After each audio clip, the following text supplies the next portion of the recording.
You are enough alone. Transform loneliness into confidence. Introduction: the silent ache of loneliness. Have you ever found yourself in a crowded room, but still felt completely alone? You're laughing at the right moments, nodding along conversations, but inside, there's a hollow ache no one else can see. Maybe you've scrolled through social media late at night, surrounded by photos of smiling faces and joyful moments, and wonder quietly, why don't I feel that way? What's wrong with me? If that sounds familiar, you're not alone. In fact, that feeling, the quiet, persistent ache of loneliness, is one of the most common emotional experiences of our time. Yet, it's also one of the least talked about. People carry it like a secret, tucked behind their smiles and daily routines, pretending it doesn't exist because acknowledging it might make them feel even more isolated. Let's take a deep breath together, right here at the start of this journey. Because in this book, we're not going to hide from loneliness. We're going to face it, not to fight it like an enemy, but to understand it like an old companion with something to teach us. This isn't a book about pushing loneliness away. It's about transforming it, turning it into confidence, self-worth, and a quiet, steady belief that you are enough, even when you're standing completely alone. The loneliness epidemic, more common than you think. Loneliness is everywhere, in cities filled with people, in homes full of noise, and even in relationships that no longer feel alive. It doesn't matter how connected we are through technology or how many followers we have. Loneliness doesn't care about numbers. It creeps into our lives during major transitions, after heartbreaks, or even in the stillness between one busy day and the next. In recent years, studies have shown that loneliness is not just a fleeting emotion. It's become a widespread epidemic affecting millions. According to surveys, more people today report feeling isolated, disconnected, or emotionally distant than ever before. What's alarming is not just how many of us feel lonely, but how deeply we feel ashamed of it. We treat loneliness like a personal failure, something we must hide, when in truth, it is part of the human experience. We live in a world that celebrates being social, outgoing, and constantly engaged. And while there's nothing wrong with connection, the pressure to always be surrounded by others can make moments of solitude feel like a sign of weakness. But here's a radical idea. What if being alone wasn't something to fix, but something to understand? What if loneliness wasn't proof that something is wrong with you, but rather a quiet signal calling you back to yourself? Why feeling alone doesn't mean you're broken. One of the biggest lies loneliness tells us is this: you are unlovable. You don't belong. You're not enough. It whispers these messages when we're most vulnerable, and before long, they start to sound like truth. But let me assure you, they are not. Feeling alone doesn't mean you're broken. It means you're human. There are moments in everyone's life when things shift. People leave. Relationships change. We move cities. We outgrow old friendships. Or we simply wake up one day and realize we've been running on autopilot, disconnected from ourselves and those around us. These moments can feel like deep, aching voids, but there are also invitations. Loneliness can be an opportunity, not a verdict. It can be the starting point of something beautiful, a return to yourself. Because the truth is, confidence doesn't begin in a crowd. It begins in solitude. When you can sit in the quiet of your own presence and still feel whole, that's power. That's where transformation begins. You don't have to be surrounded by people to be worthy. You don't have to be in a relationship to feel complete. And you certainly don't have to be anyone else to be enough. You already are, right now, as you are. This book is here to help you remember that. Chapter 1. Understanding the Roots of Loneliness. Loneliness. It's a word we often whisper in the quiet, when no one else is around to hear. It's a feeling many carry silently, tucked beneath everyday smiles and small talk. And yet, it's one of the most universal human experiences. You are not alone in feeling alone. To begin transforming loneliness into confidence, we must first understand where it comes from. Like any emotion, loneliness has roots. It's not simply about being physically alone. It's about what that aloneness means to you. When we peel back the layers of this emotion, we start to see the deeper truths that often go unnoticed. Psychologically, loneliness can be traced back to our most basic human need, connection. From the moment we are born, we seek warmth, touch, and acknowledgement. We are wired for relationships, for belonging. So, when that connection is missing, or even when we think it's missing, we feel the ache of separation. But here's the catch. Loneliness doesn't always stem from the absence of people. It can exist even in a crowded room. It's not about how many people surround us, but whether we feel truly seen and understood. Emotional isolation is different from physical solitude. You might live alone, travel solo, or enjoy a quiet weekend without plans, and still feel deeply content. That's solitude. It's intentional, chosen, even sacred. It gives space for self-reflection and peace. Emotional isolation, on the other hand, is a kind of abandonment, not necessarily by others, but by our own emotional needs being unmet. You can have friends, a partner, family, and still feel emotionally disconnected. That's the paradox of loneliness. It's not about presence. It's about connection. Sometimes, the way we feel about being alone comes from messages we absorbed early in life. Childhood plays a powerful role in shaping our sense of self-worth. If you grew up in an environment where love was conditional, where you had to achieve, please, or stay silent to be accepted, you may have internalized a belief that you are not enough on your own. Maybe your emotions were dismissed, your needs overlooked. Maybe you learned to perform for affection, or stay small to avoid conflict. Over time, these patterns become embedded in the way you relate to yourself and others. It's easy to mistake these old wounds for current truths. You might think, I'm lonely because no one cares, when really, the deeper voice is whispering, I don't believe I'm worth caring about. That voice didn't come from nowhere. It came from years of subtle and not-so-subtle messages, comments, neglect, comparisons that chipped away at your inner sense of value. And when that value is unclear, loneliness isn't just an emotion. It becomes an identity. But here's what's important. Your past may explain your pain, but it doesn't define your future. Once you start recognizing where your feelings are rooted, you can begin to rewrite the story. Understanding is the first step toward healing. One of the biggest mistakes people make with loneliness is pretending it's not there. We scroll endlessly through social media, surround ourselves with noise, bury ourselves in work, anything to avoid that uncomfortable silence. But ignoring loneliness doesn't make it disappear. In fact, it often amplifies it. When we suppress an emotion, it doesn't vanish. It just finds another way to surface, through anxiety, irritability, fatigue, or even physical illness. Loneliness wants your attention not because it wants to punish you, but because it's trying to tell you something. It might be saying you need more meaningful connection, or perhaps you need to reconnect with yourself. Maybe it's showing you that you've been abandoning your own needs, chasing validation, or losing your voice in relationships. Listening to loneliness is not weakness, it's wisdom. Sometimes we fear facing loneliness because we believe it confirms our worst fears, that we're unlovable, invisible, or destined to be alone forever. But those fears are not facts. They are echoes from the past, magnified by a lack of self-understanding. When you slow down and truly sit with your feelings, you begin to see that your loneliness is not proof of your inadequacy. It's a call to come home to yourself. The truth is, many of us were never taught how to be alone in a healthy way.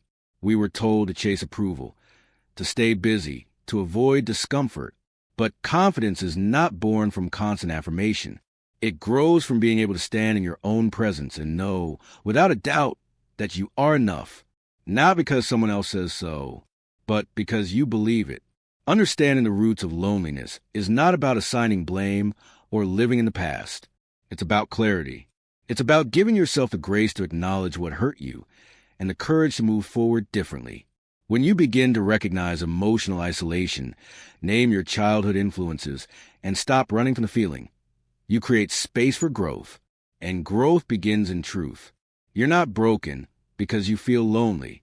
You're not flawed because you crave connection.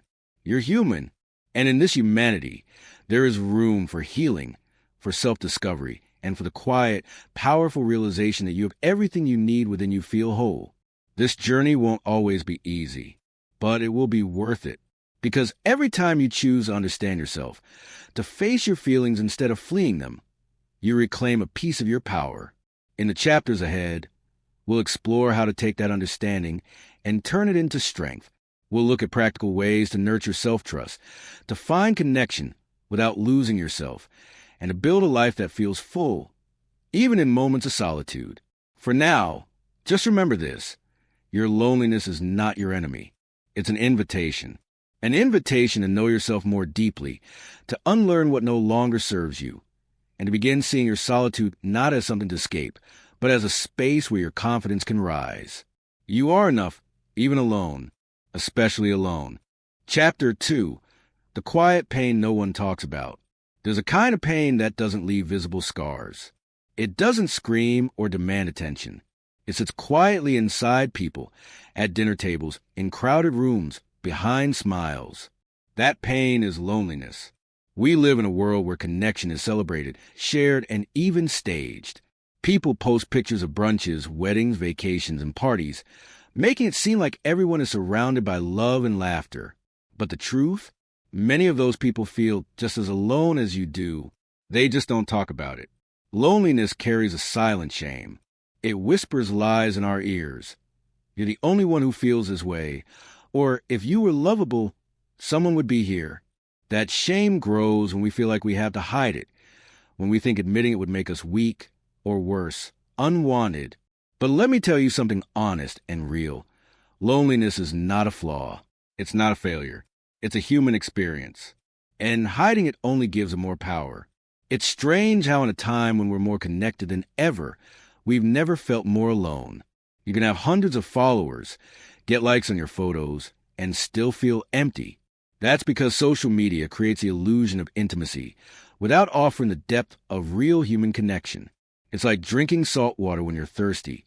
It looks like it should help, but it just leaves you needing more. Scroll long enough, and it feels like everyone has someone. Couples cuddled up with matching pajamas.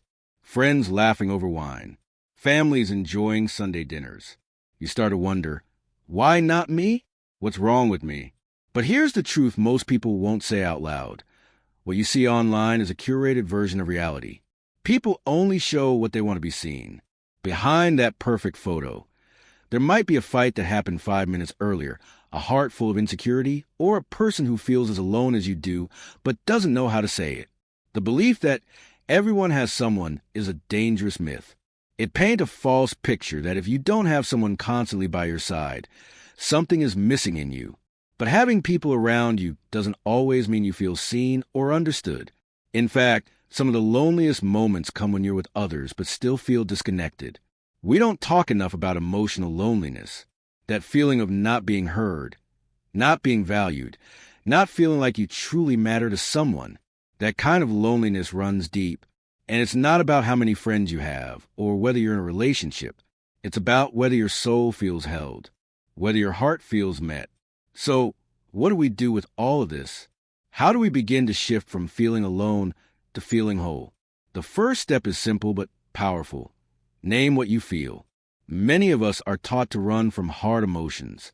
We're told to stay strong or keep busy or don't dwell on it.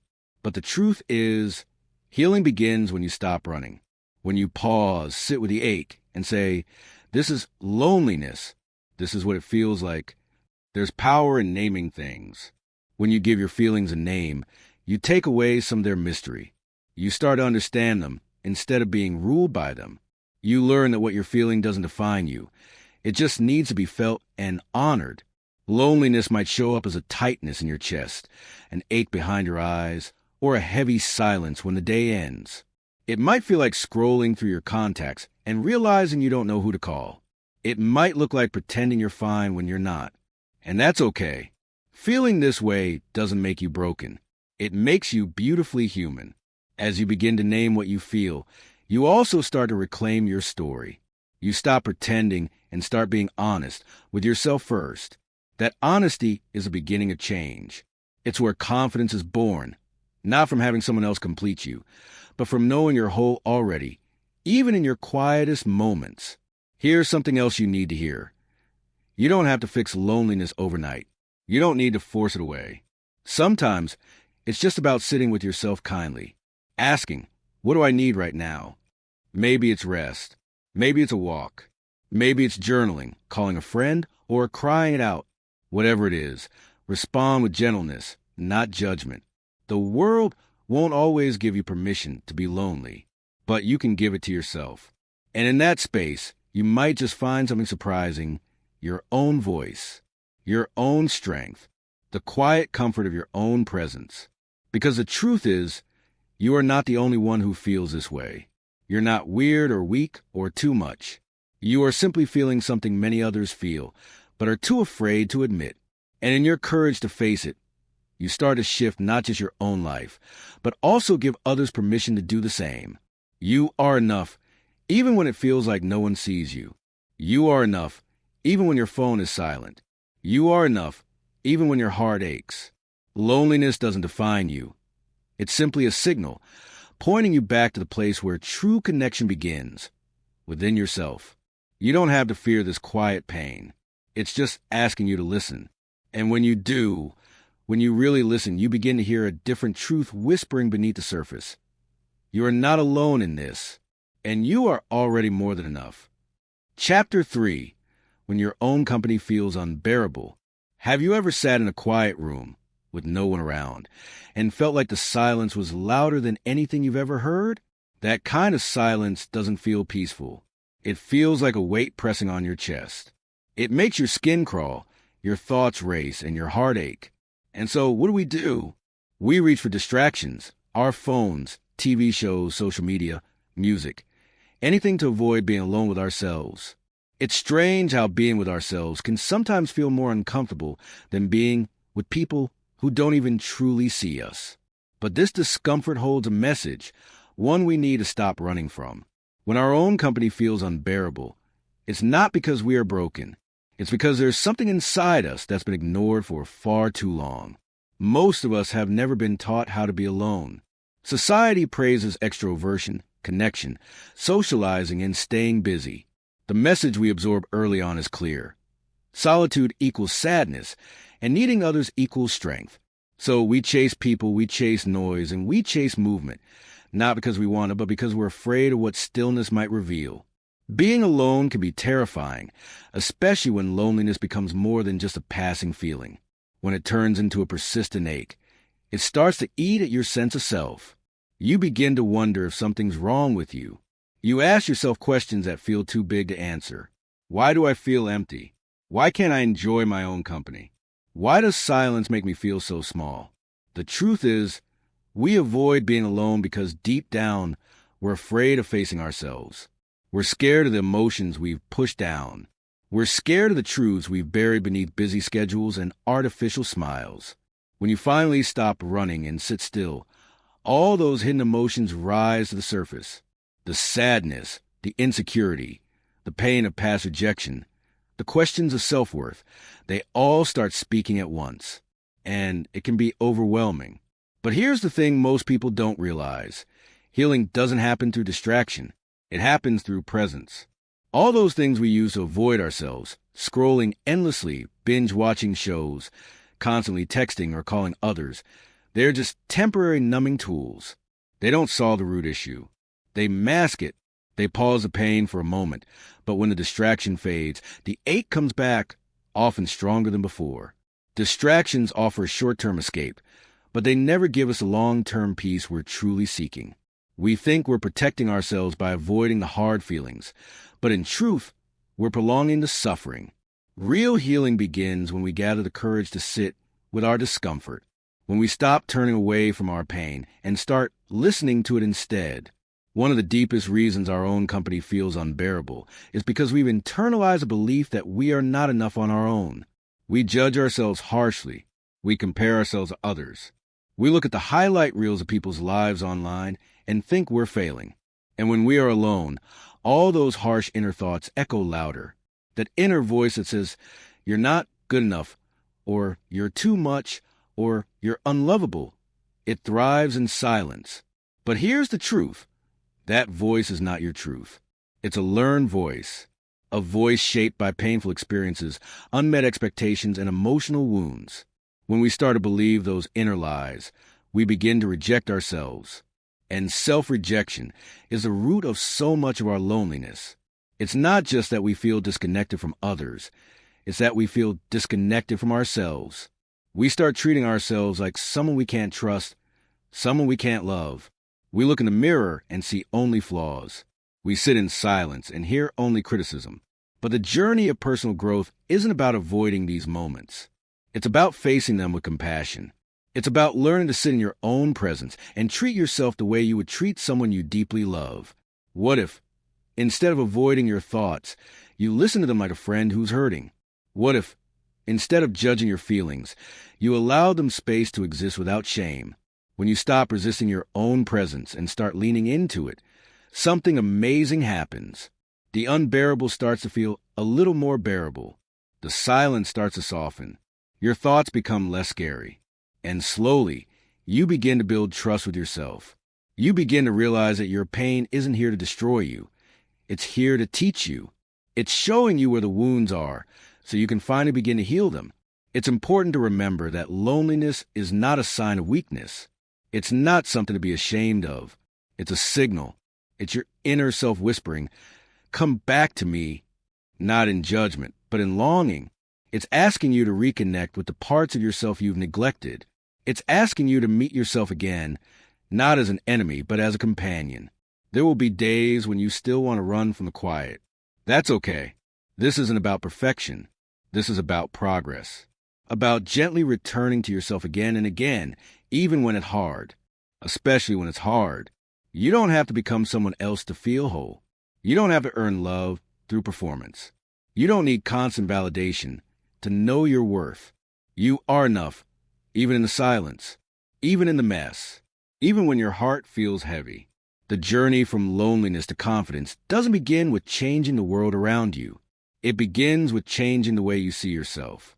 It starts with one honest moment, one brave choice to stay, one breath taken in stillness, one decision to believe that maybe, just maybe, you are not broken, you are becoming. You might not love your own company right now. That's okay.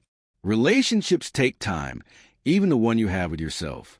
But with kindness, with honesty, and with a willingness to show up even when it's uncomfortable, that relationship will grow.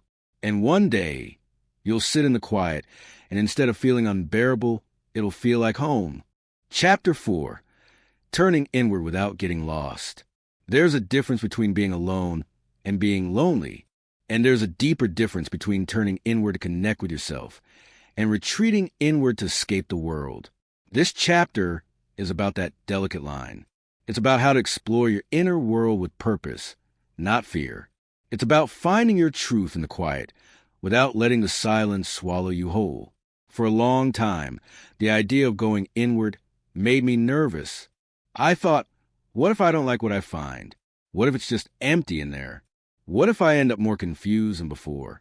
But what I didn't realize then is that intentional solitude isn't about escaping. It's about arriving. It's the practice of coming home to yourself without judgment, not to fix something, not to overthink, just to listen. The power of intentional solitude. In today's world, silence is rare. Noise is everywhere. Notifications, conversations, background music, endless content. We're taught to keep moving, keep scrolling, keep filling every space with sound and stimulation. But sometimes the most healing thing we can do is stop, sit, breathe, and simply be. Intentional solitude isn't about being antisocial or avoiding others. It's about making space for your own voice again. When you set aside time to be with yourself, not out of loneliness but out of love, you start to build a relationship with who you really are beneath all the noise. There's a quiet kind of strength in choosing solitude. You begin to notice things you overlooked. The way your body feels when you're not rushing. The thoughts that come up when no one else is influencing you. The emotions you've been stuffing down because you were too busy to feel them. It's in these moments that self-awareness is born.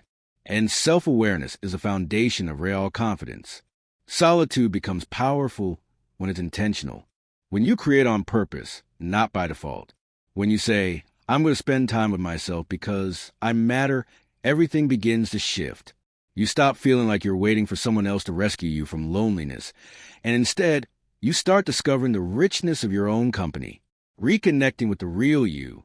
Somewhere along the way, many of us lose sight of who we are. We take on roles, masks, expectations. We become what others need us to be, or what we think they want us to be.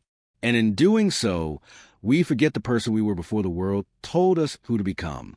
Intentional solitude gives you a chance to meet that person again. It's in the quiet that you start to notice your real preferences. What makes you feel alive? What drains you? What you believe, not because someone else said it, but because it rings true in your bones. Reconnecting with yourself is like peeling back layers, not to reinvent, but to remember. I remember when I first started spending quiet time alone, without a screen, without music, without distractions. At first, I felt restless. I didn't know what to do with myself. But slowly, something shifted. I began to notice how much of my day was spent reacting to others. I saw how often I said yes when I meant no, how I shaped myself around other people's needs. In solitude, I began to hear my own voice again. Faint at first, but getting stronger with each day. This is the gift of turning inward. You reclaim your identity, not the one you perform for the world, but the one that feels true in your heart. You reconnect with the part of you that doesn't need to impress, explain, or prove anything. You remember that you were enough before anyone told you otherwise. Journaling is a path to clarity. When you're turning inward, journaling becomes more than a habit. It becomes a mirror.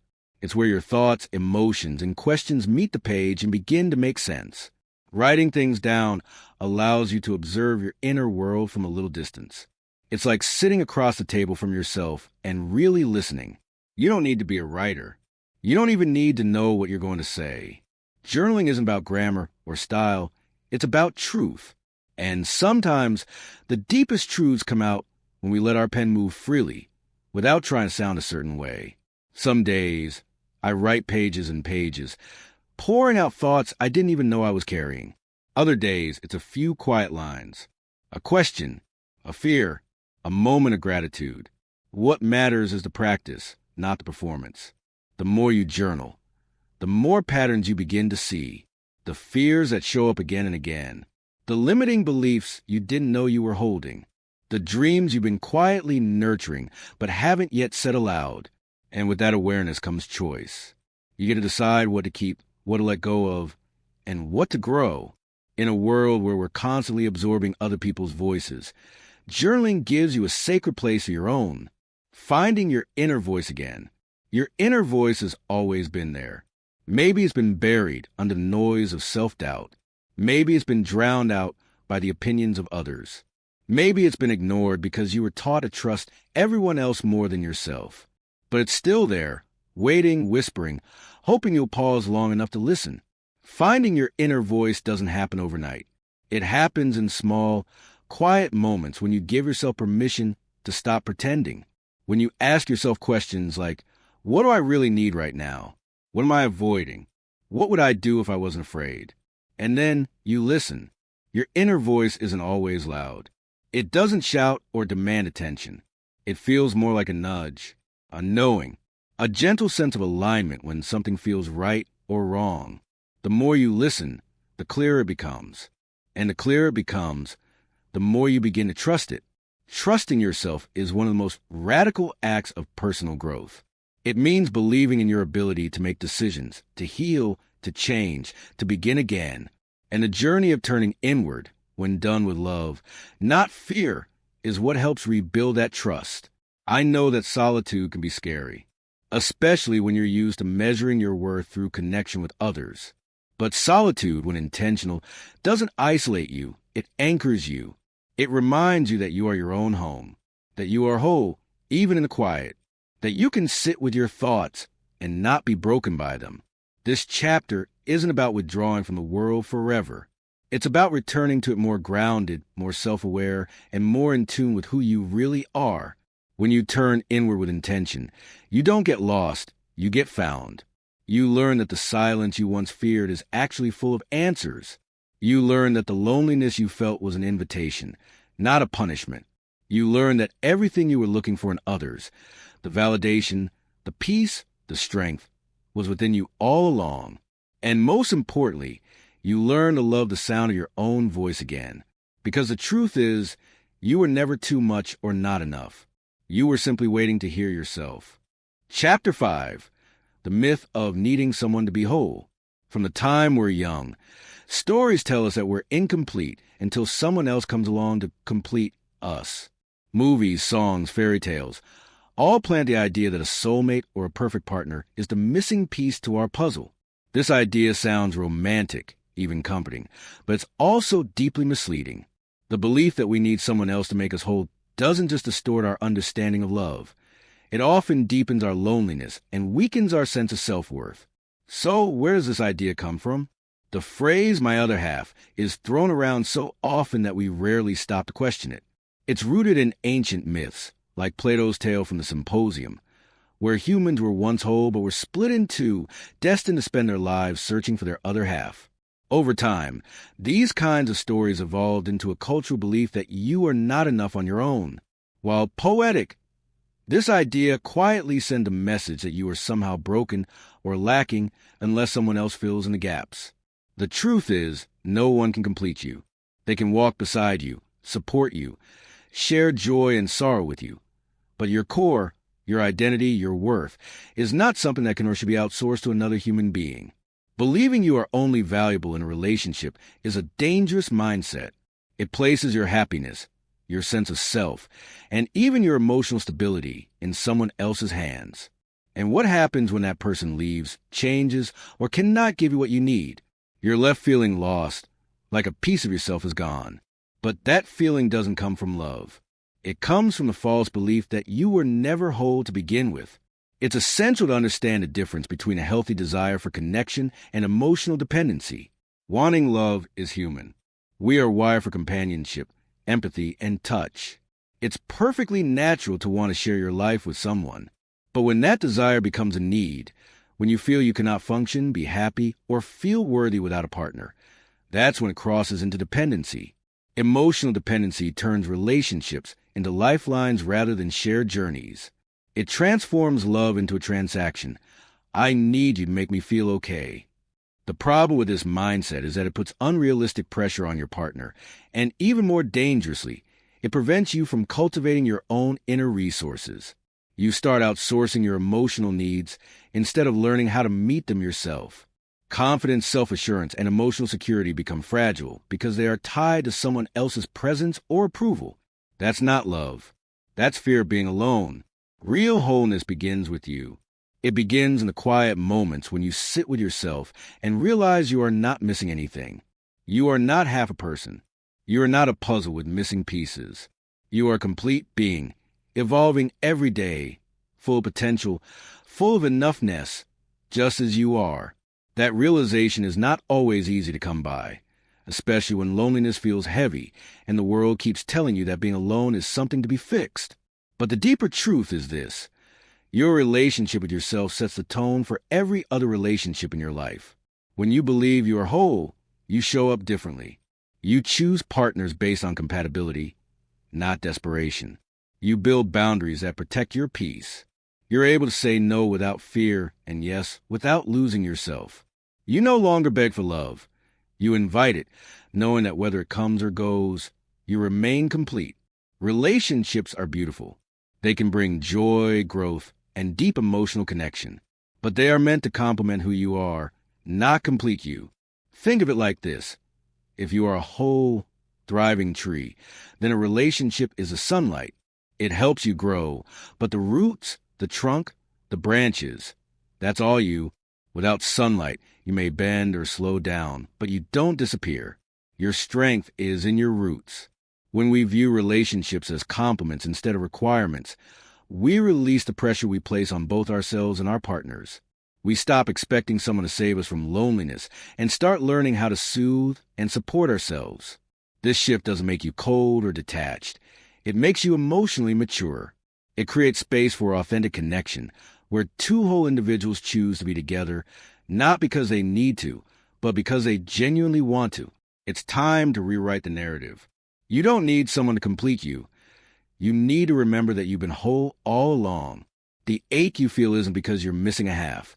It's because you've been taught to believe that you are. That ache is your inner self calling for your own attention, your own love, your own care. Start by spending time alone, not in fear, but in curiosity. Get to know your thoughts, your fears, your dreams. Notice how you speak to yourself. Would you say those things to someone you love? If not, then don't say them to yourself. Practice treating yourself with the same compassion and respect you would give a dear friend. Slowly, you'll begin to trust your own company. You'll begin to see that being alone isn't empty. It's full of possibility. You are not waiting to be chosen. You are not a half-person searching for a missing piece. You are enough.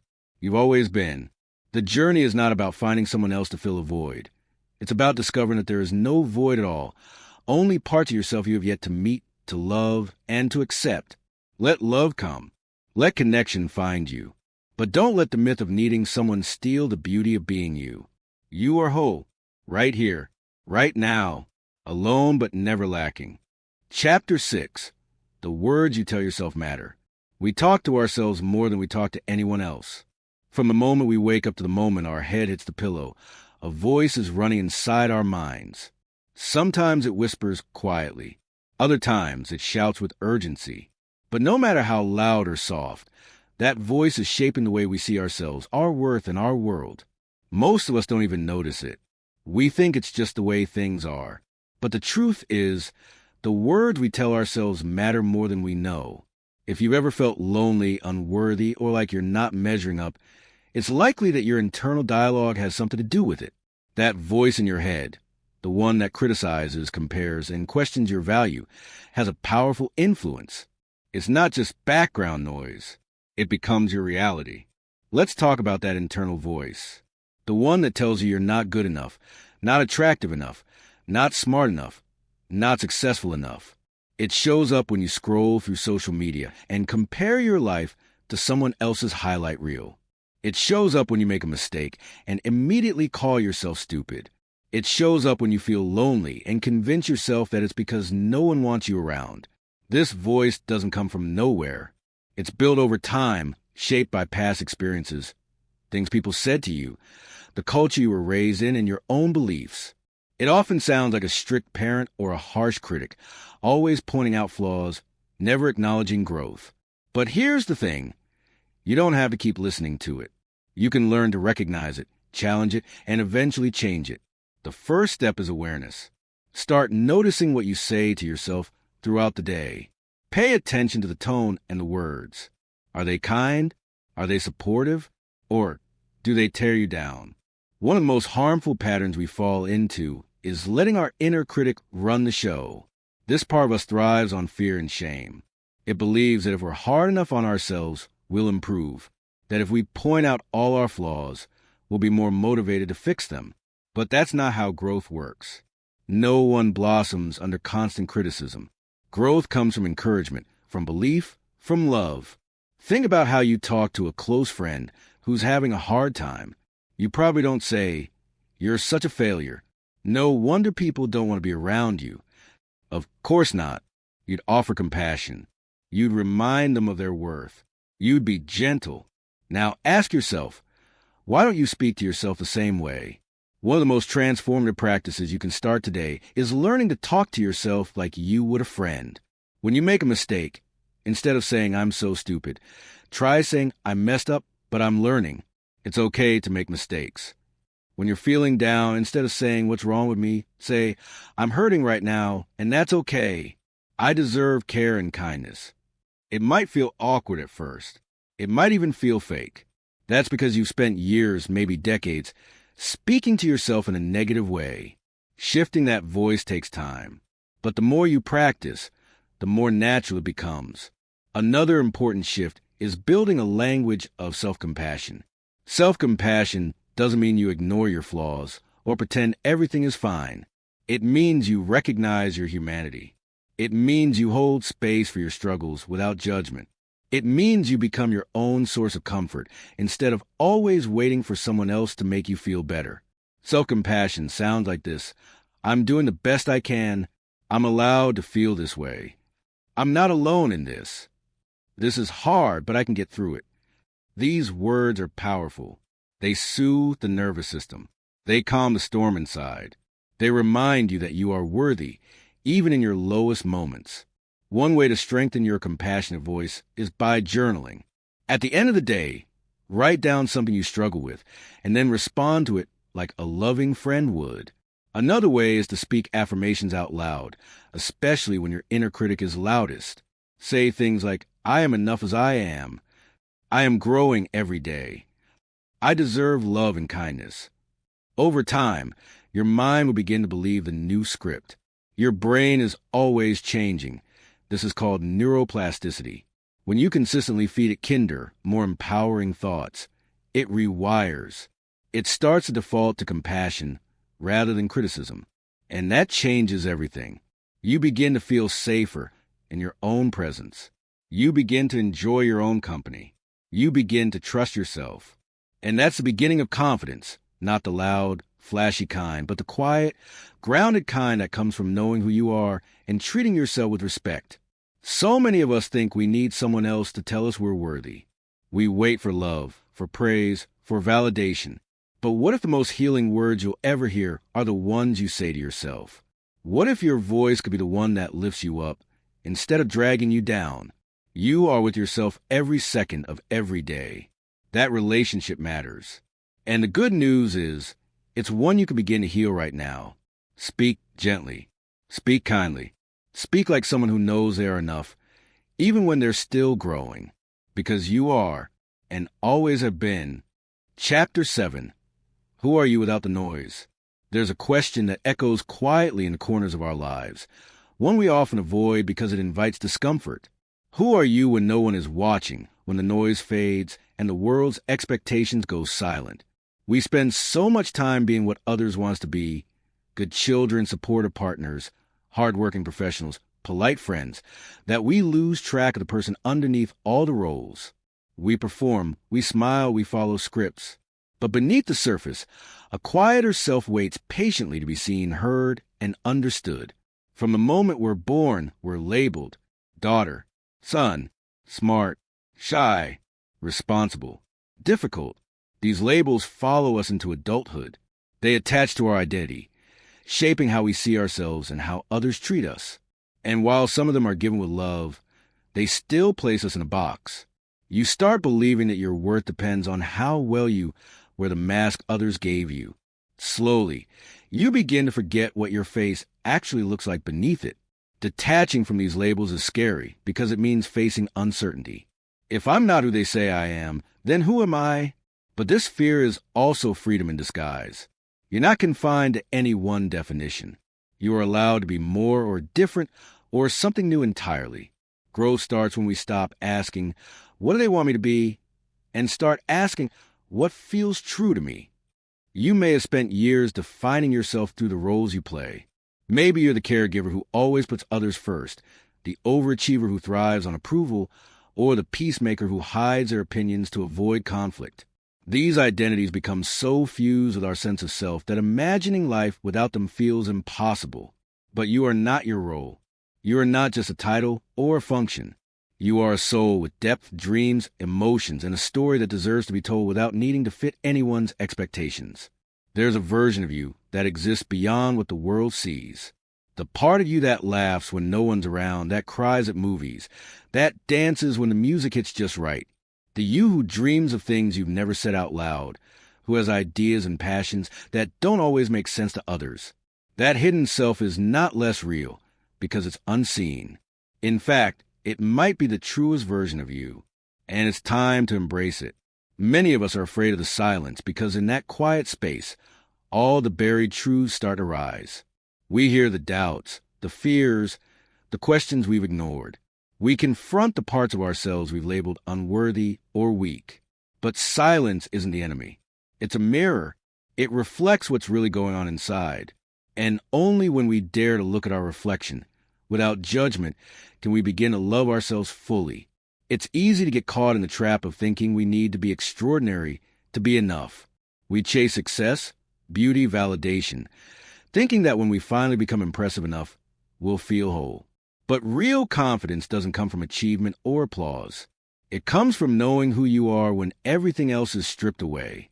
It's the kind of strength that says, even if no one sees me, I see me, and that's enough. Learning to honor your hidden strengths starts with paying attention to what lights you up. Notice what makes you feel alive, even in small ways. Maybe it's the way you listen with genuine care, or your ability to stay calm in chaos, or your imagination that turns the ordinary into something magical. These qualities may not always get loud praise, but they are your superpowers. They make you unique. They matter. Sometimes we expect someone else to validate us before we believe we're worthy, but that's giving away our power. The truth is, you can decide right now that you are valuable, not because of what you do, but because of who you are, not for how well you fit in, but for how courageously you stand out. The quiet strengths within you, resilience, empathy, creativity, honesty, are often the very things that bring light to the world. Being alone doesn't have to mean being lonely. It can be a sacred space where you reconnect with a version of yourself that's unfiltered and whole. Yes, there will be discomfort in peeling back the layers. Yes, there might be grief for the time you spent hiding. But beyond that lies freedom. The freedom to choose who you want to be and to love that person fully. Chapter 8. Emotional self-reliance is not isolation. There's a quiet strength that comes with learning to be there for yourself. Emotional self-reliance isn't about shutting others out. It's not about pretending you don't need anyone or building a wall around your heart. It's about trusting that no matter what life throws your way, you have the tools within you to handle it. It's about being your own steady anchor in the storm. So many people confuse emotional independence with coldness or detachment. They assume that if you rely on yourself emotionally, you must be cut off from connection. But the truth is, real emotional self-reliance makes connection stronger, not weaker. Because when you're no longer dependent on others to fix your feelings, you show up in relationships more whole, more honest, and more real. You don't cling. You don't demand. You don't lose yourself. You simply meet others from a place of fullness rather than need. And that changes everything. Let's begin with an important distinction, one that often goes overlooked but makes all the difference. The difference between walls and boundaries. When you've been hurt, disappointed, or let down by people in the past, it's natural to want to protect yourself. But the way we protect ourselves can take two very different forms, walls and boundaries. A wall says, stay out. I can't risk being hurt again. It shuts people out completely. It isolates. It keeps the world at a distance. Not because you don't want connection, but because connection feels too dangerous. Walls are built from fear. They might make you feel safe in the short term, but over time, they keep you stuck and lonely. A boundary, on the other hand, says, here's what I need in order to feel safe and respected. It doesn't shut people out. It lets the right people in, while protecting your energy and well-being. Boundaries are an act of self-respect. They're a way of saying, I value myself enough to choose what's healthy for me. The difference is huge. One isolates. The other empowers. Learning emotional self-reliance means learning how to set boundaries instead of walls. It means knowing when to walk away and when to let love in. It means trusting yourself enough to know that you can be vulnerable without being powerless. You can honor your emotions without being controlled by them. You can care deeply without losing yourself in someone else's chaos. That's the beauty of boundaries. They help you stay close to others while staying true to yourself. How to self-soothe without shutting out others. When life feels overwhelming, it's easy to retreat completely, to curl inward and shut down, to tell yourself, I just need to be alone, and then stay stuck in that aloneness far longer than necessary. But self-soothing doesn't mean cutting off connection. It means learning how to care for your own heart in moments of pain, fear, or sadness without expecting someone else to rescue you. Think of self-soothing as emotional first aid. It's what you reach for when your feelings feel too heavy, too loud, too much. It's the gentle reminder that you know how to comfort yourself just like you would comfort a friend. You don't have to wait for someone to come in and fix everything. You don't have to fall apart every time someone disappoints you. You don't need constant reassurance from outside sources to feel okay. That's not to say you shouldn't reach out for support. You should, and human connection is vital. But emotional self-reliance means you also know how to meet your own emotional needs. It might look like taking a deep breath instead of reacting impulsively. It might mean writing in your journal before making a decision. It might be turning to music, nature, movement, or meditation when your thoughts feel too loud. And here's the most beautiful part. When you learn how to soothe yourself, you begin to show up in relationships from a place of peace, not panic. You don't ask people to carry emotions that are yours to process. You don't fear abandonment every time there's silence. You don't crumble when someone can't be there in the exact way you hoped. You become the calm you once searched for in everyone else, creating an inner safe space. Everyone deserves a place to rest emotionally, and sometimes that place isn't found outside. It's built inside. An inner safe space isn't a physical room. It's a feeling you create for yourself. A gentle, forgiving place where you can go when the world feels too loud or life feels too hard. It's where you drop your defenses. It's where you stop trying to be perfect. It's where you simply breathe and allow yourself to be human. For many people, the loudest critic they face isn't someone outside. It's their own inner voice. That voice that says, "You're too sensitive. You should be over this by now. You're always messing things up." But emotional self-reliance means changing the way you speak to yourself. It means becoming your own source of comfort instead of your own source of pressure. What if, instead of criticizing yourself when things get hard, you learn to comfort yourself? What if your inner dialogue became a place of compassion rather than shame? When you create an inner safe space, you become your own ally. You start to trust that you can sit with hard emotions without collapsing under their weight. You begin to feel at home in yourself. And the more at home you feel within, the less you seek validation or stability from people who can't offer it. This isn't about avoiding intimacy or becoming emotionally numb. It's about knowing that no matter what happens around you, you have a safe place to return to, inside your own heart. Emotional independence as a superpower. There's something undeniably powerful about a person who doesn't need others to regulate their emotions, not because they don't care, not because they're distant or detached, but because they've done the work to understand themselves, manage their triggers, and respond rather than react. That's emotional independence. It's not cold. It's not arrogant. It's the quiet confidence that comes from knowing I've got me. People who are emotionally independent can love fully without losing themselves. They can listen without needing to defend. They can sit with discomfort without needing to fix it right away. They know how to hold space for themselves and for others. Emotional independence also allows you to walk away from things that no longer serve you without guilt or fear, because you're not staying out of desperation or dependency. You're not tied to someone else's approval for your own sense of peace. You choose relationships because they align with your values, not because you're afraid to be alone. In a world that constantly tells you to find your other half, emotional self-reliance reminds you that you are already whole. Yes, connection matters. Love matters. Support matters. But none of it replaces the importance of being grounded in yourself. When you become emotionally self-reliant, you give yourself the freedom to love from a place of abundance, not need. You build relationships based on choice, not fear. And you become the kind of person who brings peace wherever you go, not because you're untouched by pain, but because you've learned how to carry it with grace. Chapter 9, The Confidence Hidden in Stillness. There's a strange kind of silence that loneliness brings. It's not just the absence of noise. It's the absence of distraction, of others, of movement. In this silence, many people feel small, anxious, or even invisible. We're taught to equate confidence with being outspoken, surrounded by people, or constantly achieving. But what if the strongest kind of confidence isn't found in a crowded room or a stage lit with applause?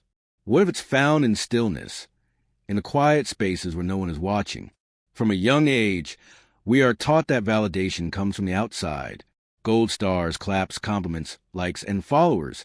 These things train our minds to believe that worthiness is measured by how many people pay attention to us. Naturally, we begin to chase that. But the problem is, when attention fades, as it inevitably does, we're left questioning our value. That's where stillness comes in. Stillness strips away the noise, the people, the distractions, and leaves you with just one person, yourself.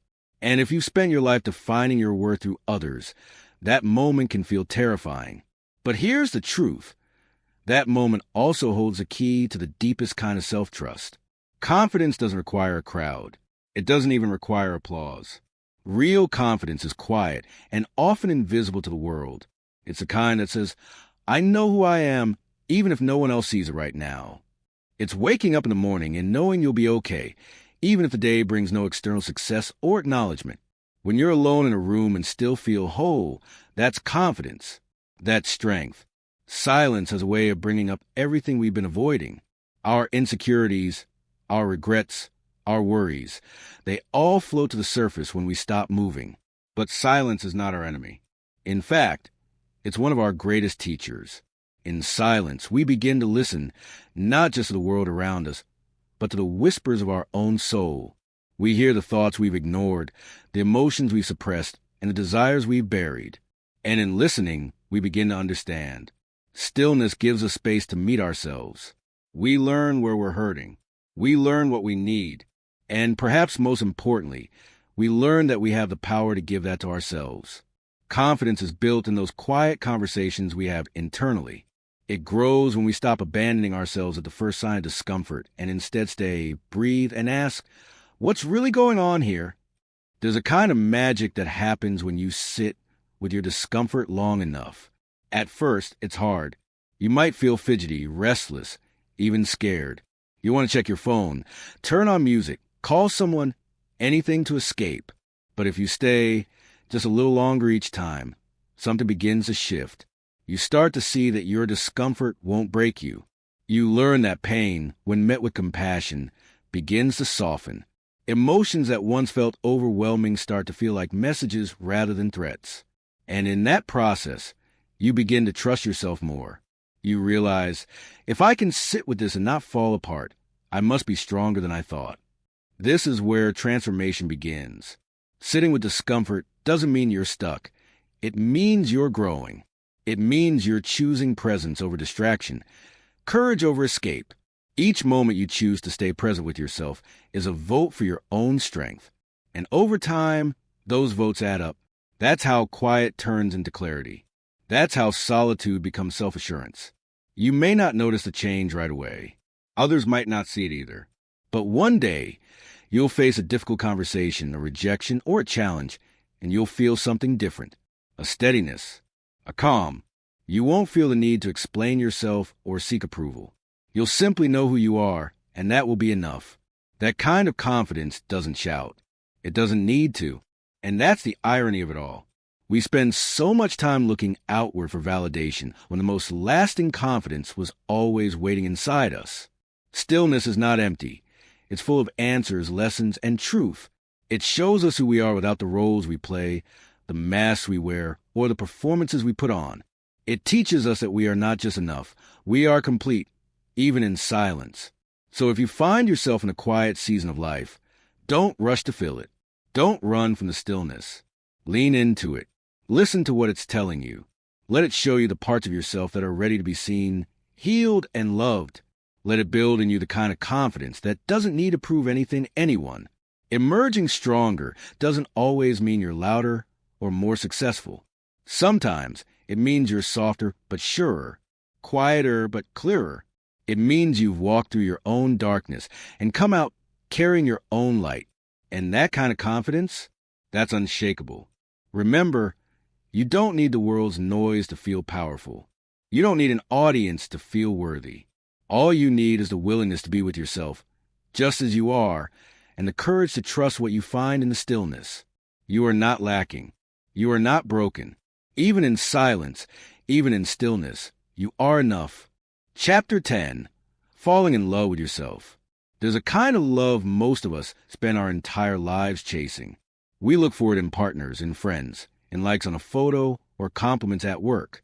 But rarely do we realize that the love we seek so desperately has always been closest to us. It lives inside of us, quietly waiting to be remembered. Falling in love with yourself isn't about ego or self-obsession. It's about choosing to accept, care for, and honor yourself fully, especially when the world feels cold and your own heart feels distant. In a culture obsessed with perfection, surface-level self-love is everywhere. You see it in catchy quotes and trending hashtags. It's in the bath bombs and the skincare routines marketed as self-care. And while there's nothing wrong with treating yourself, true self-love goes much deeper. It's not just about feeling good. It's about standing by yourself when things feel messy.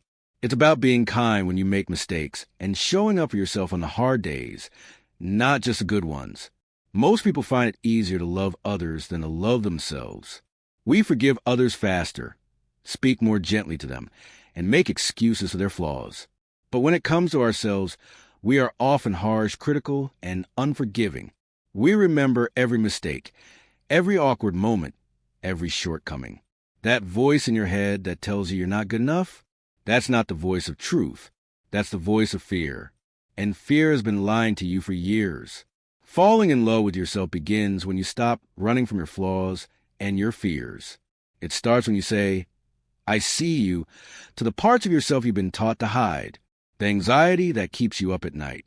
The way you shrink in a room full of people. The fear of being alone forever. These parts aren't signs of your weakness. They're proof that you're human and that you've been carrying pain alone for too long.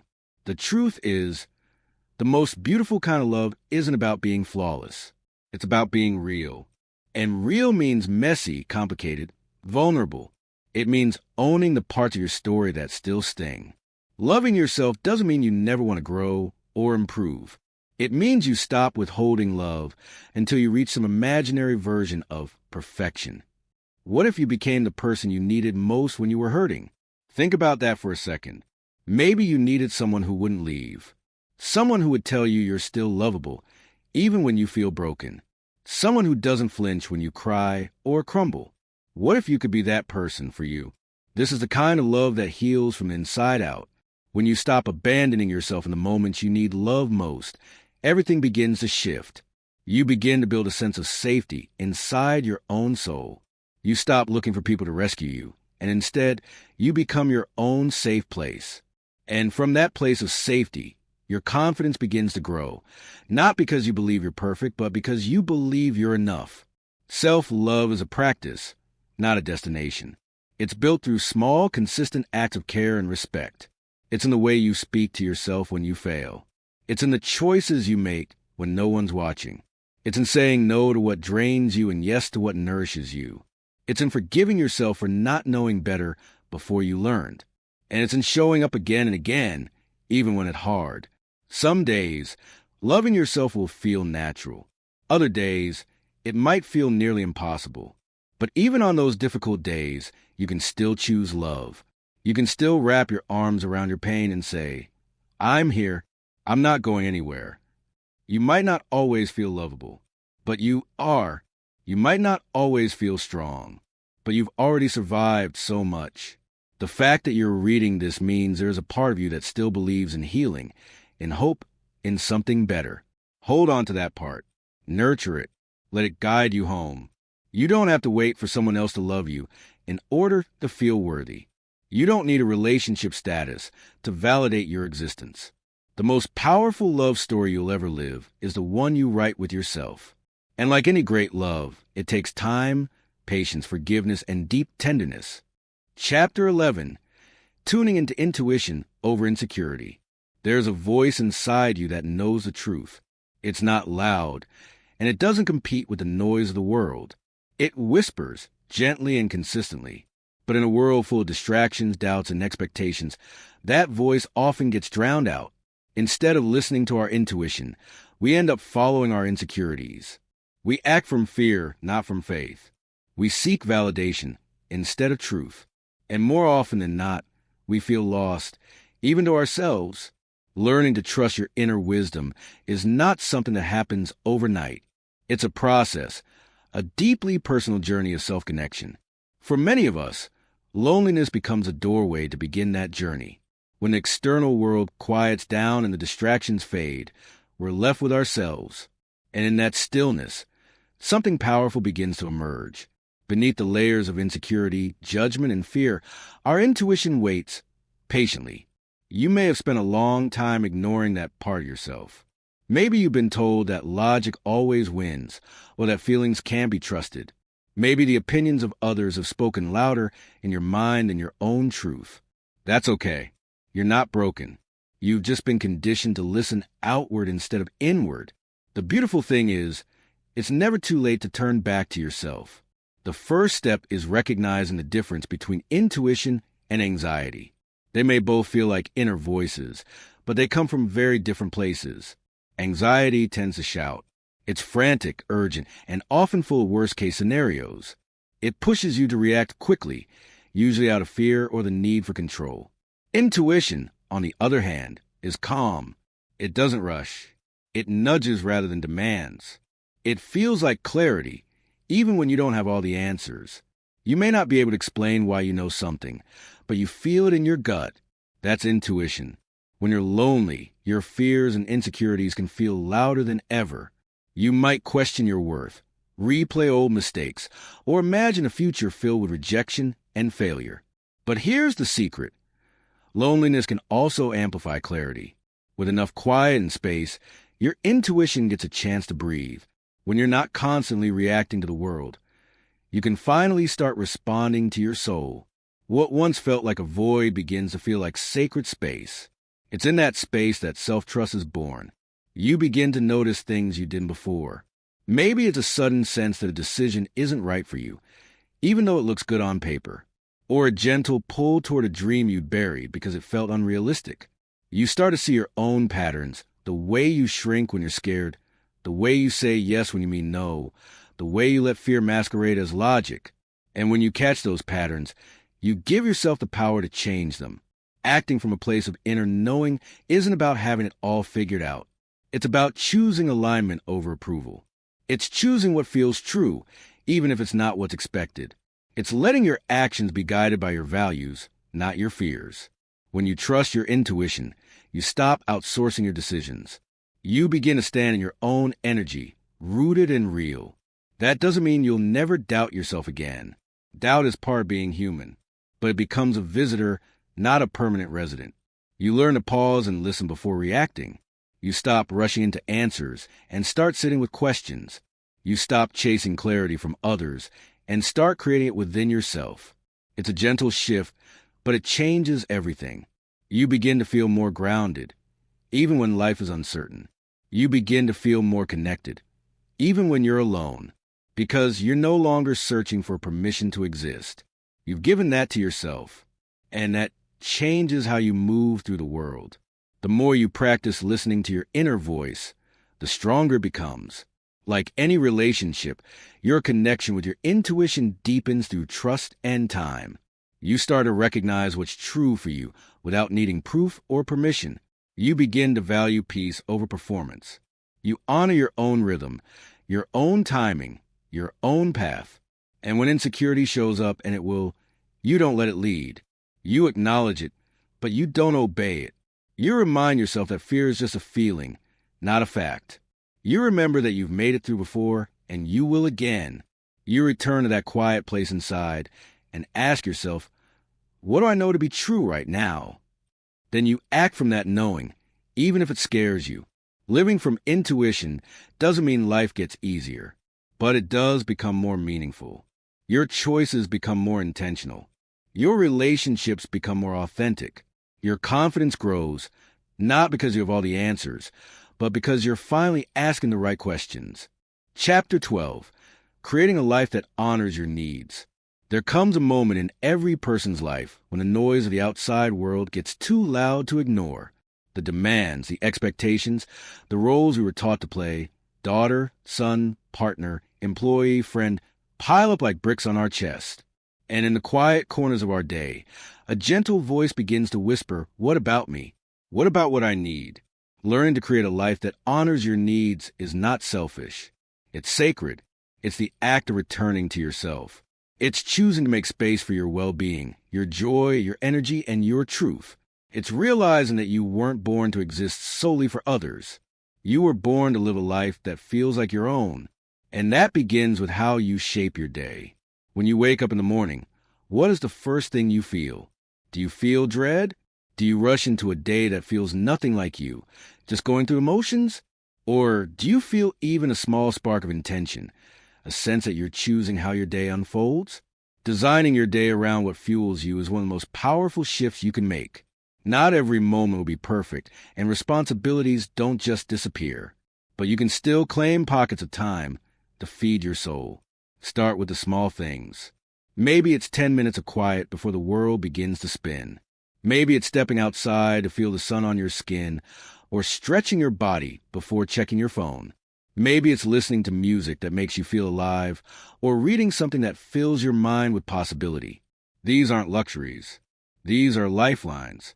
When you design your day around what fuels you, even in small ways, you begin to show yourself that you matter, that your needs count, that your energy is worth protecting. And while we're talking about energy, let's be honest. Some relationships deplete it more than anything else.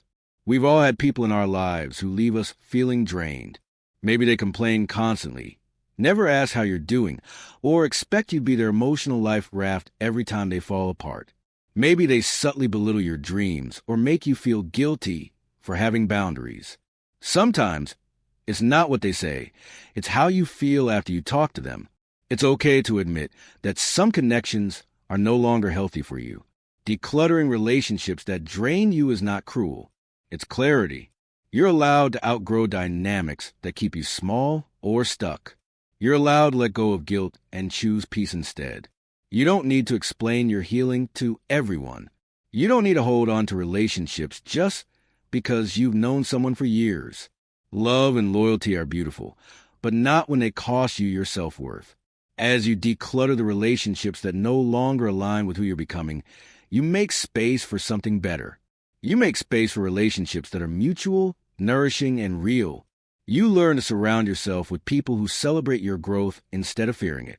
People who give as much as they take. People who respect your boundaries. Speaking of boundaries, let's talk about the word that makes so many of us squirm.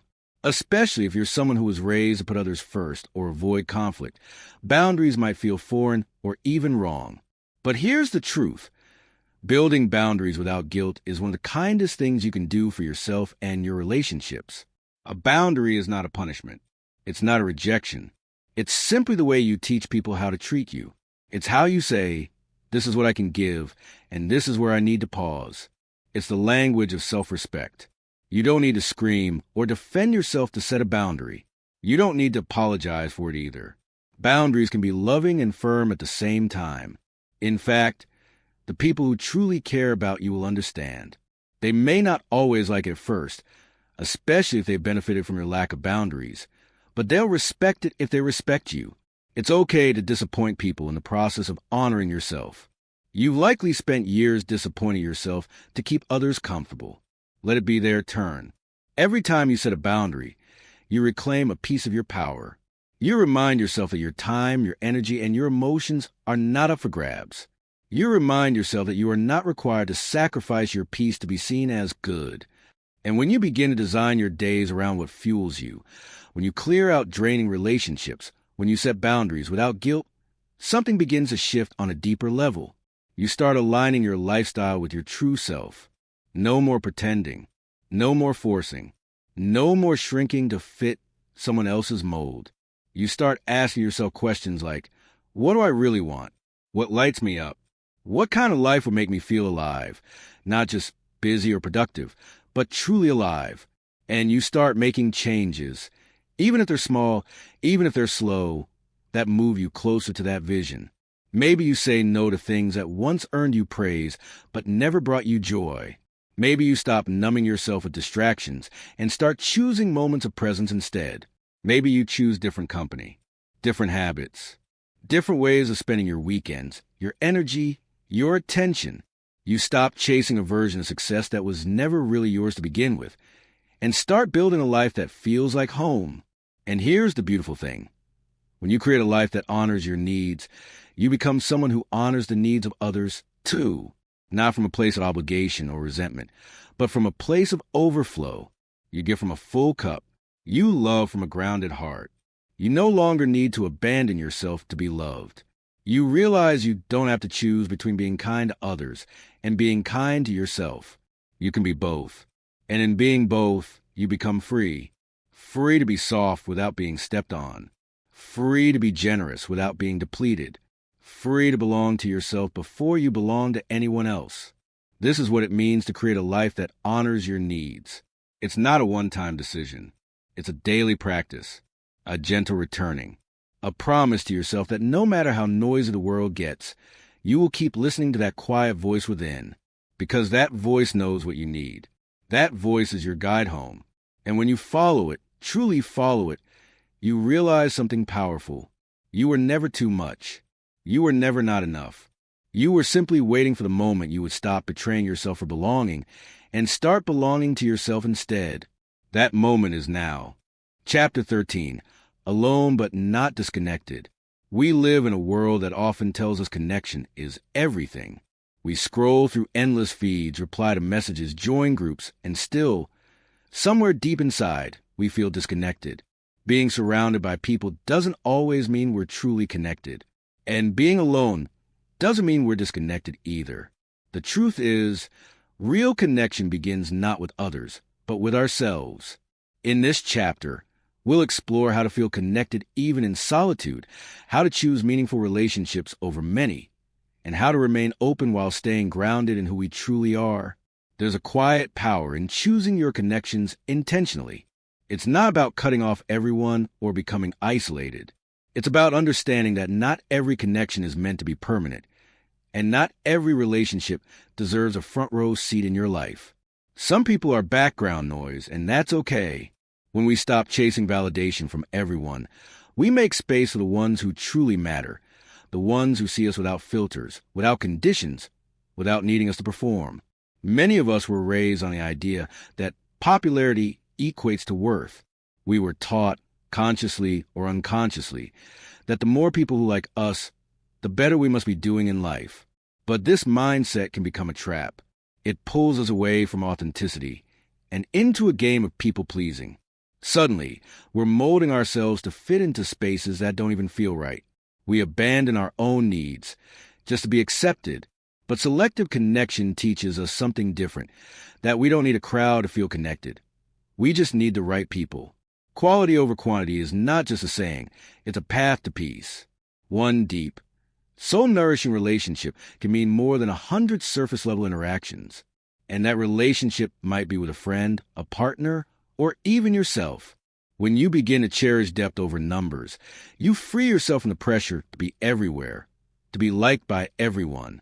You begin to realize that your time, your energy, and your emotional availability are sacred, and not everyone is worthy of them. Still, being open to others without losing yourself is a delicate balance. Sometimes, we fear closeness because we think it will consume us. We worry that if we let people in, we might have to change who we are to keep them around. But openness doesn't mean erasing yourself. It means standing as you are, whole, real, flawed, and letting others see you, not a version of you think they'll approve of. When you show up like that, you attract people who resonate with your truth, not your performance. It takes courage to be seen without performing. Many of us have been wearing masks for so long that we forget what our real faces feel like. We've been taught to be strong, to be happy, to be agreeable. But what if we were just honest? What if we let our guard down and stopped trying so hard? That's where real connection happens. Not in perfection, but in vulnerability. Not in applause, but in quiet understanding. When you are alone but not disconnected, you start to notice things. You notice the sound of your own thoughts. You feel the rhythm of your breath. You begin to recognize your own patterns and preferences. You begin to listen to yourself, something many people go their whole lives avoiding. In that stillness, you build a stronger relationship with the one person who will always be with you, yourself. That self-relationship becomes your anchor, and from that place, you can connect with others from a space of wholeness, not neediness. You're not seeking someone to complete you. You're not trying to fill a void. Instead, you're offering presence, sincerity, and a real connection rooted in truth. It's a shift from "do they like me?" to "do we align?" That shift is powerful. It saves you from pouring yourself into connections that drain you. There's something freeing about not needing constant contact to feel close.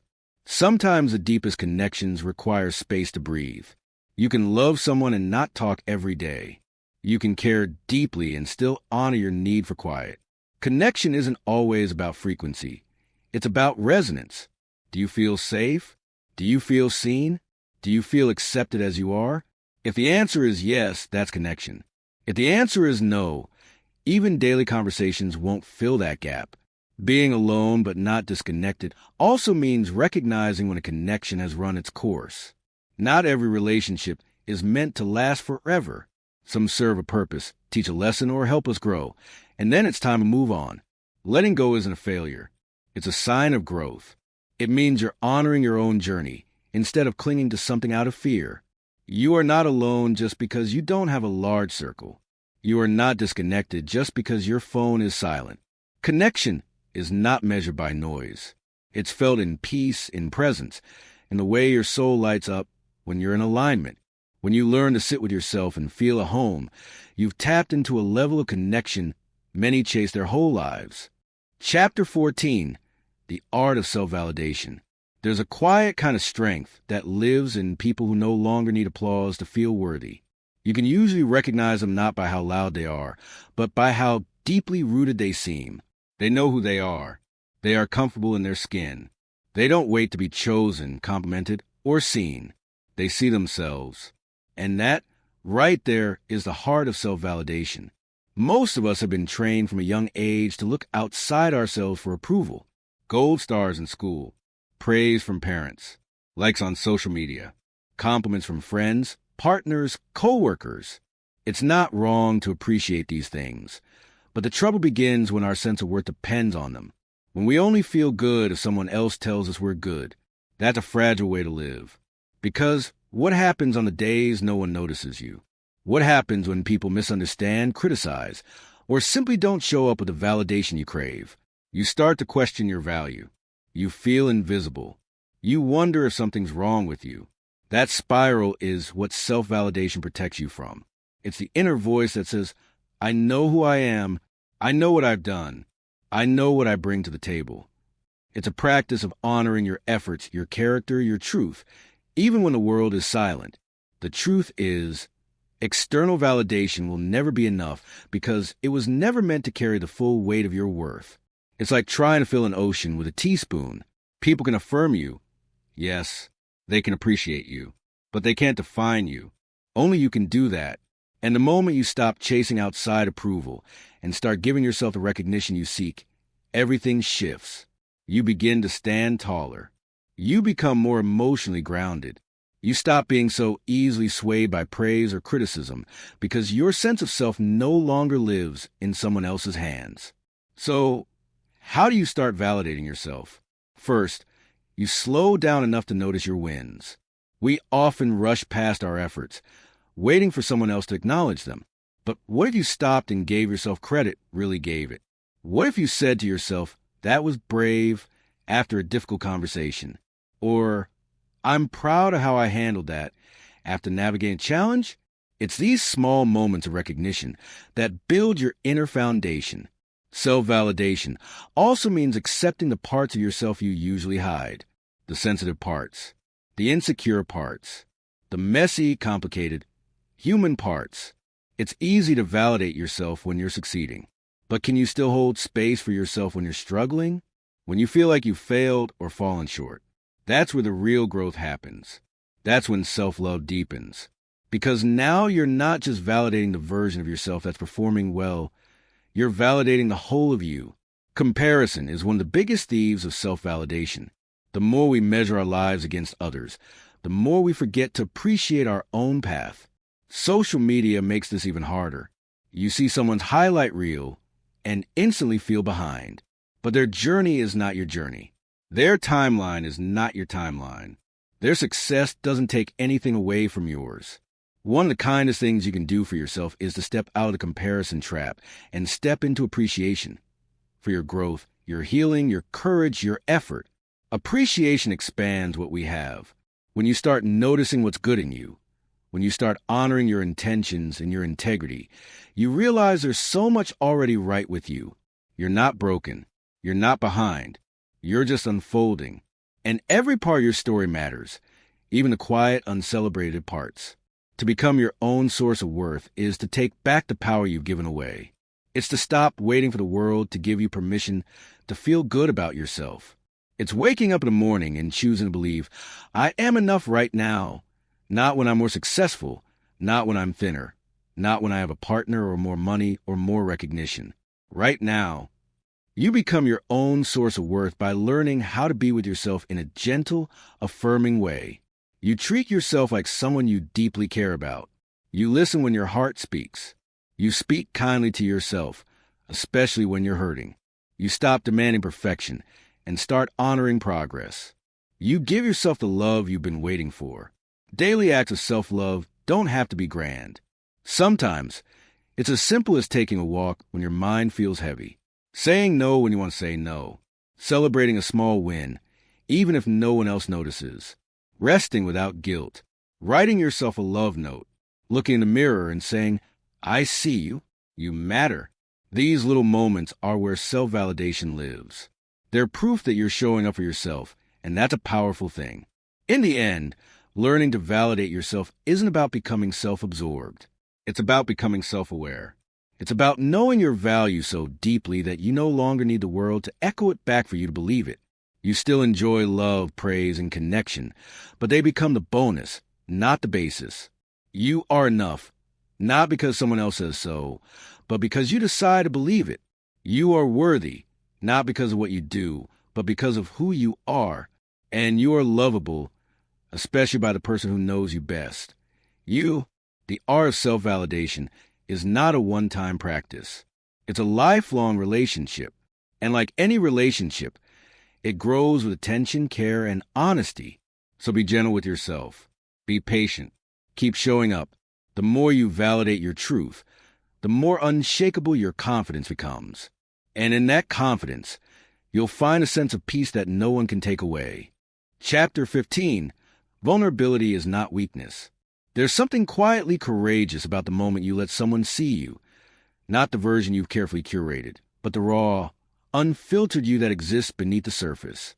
That moment, often filled with trembling honesty, is what vulnerability looks like. And contrary to what we've been taught, it is not a weakness. It is one of the greatest strengths you can cultivate. We live in a world that often praises toughness. We're told to be strong, to keep it together, to smile through pain, and to never let them see you cry. As if showing emotion is somehow a defect. As if admitting you're scared or lonely makes you fragile. But what if we've misunderstood strength this whole time? What if real strength is having the courage to show up just as we are, even when we're afraid of not being accepted? Vulnerability is not about oversharing or throwing your emotions at the feet of anyone who walks by. It's about allowing yourself to be seen, truly seen, by the people who matter. It's about letting down your guard when your heart is begging to be known. It's about saying, this is me, all of me, not just the polished parts, but the bruises too. That level of openness builds real connection. Not the kind that lives on social media, but the kind that roots itself deep in your soul and reminds you that you're not alone. We fear vulnerability because we think it gives others power over us. We think if we show our struggles, they'll judge us. If we share our dreams, they'll laugh. If we reveal our wounds, they'll use them against us. But what if the opposite is true? What if vulnerability doesn't hand over power, but reclaims it? What if it says, I'm not ashamed of who I am, and in doing so, it sets you free from the chains of hiding. When you allow yourself to be vulnerable, you create space for real intimacy. Whether it's with a friend, a partner, or even a stranger, sharing your truth invites others to do the same. It strips away the layers of performance and allows connection to happen on a human level. And that kind of connection is what we all crave. It's not perfection that draws us closer to others. It's the flaws, the fears, the realness. Learning how to share yourself safely is part of the journey. Not everyone deserves your story. Not everyone will honor your truth. Vulnerability requires discernment.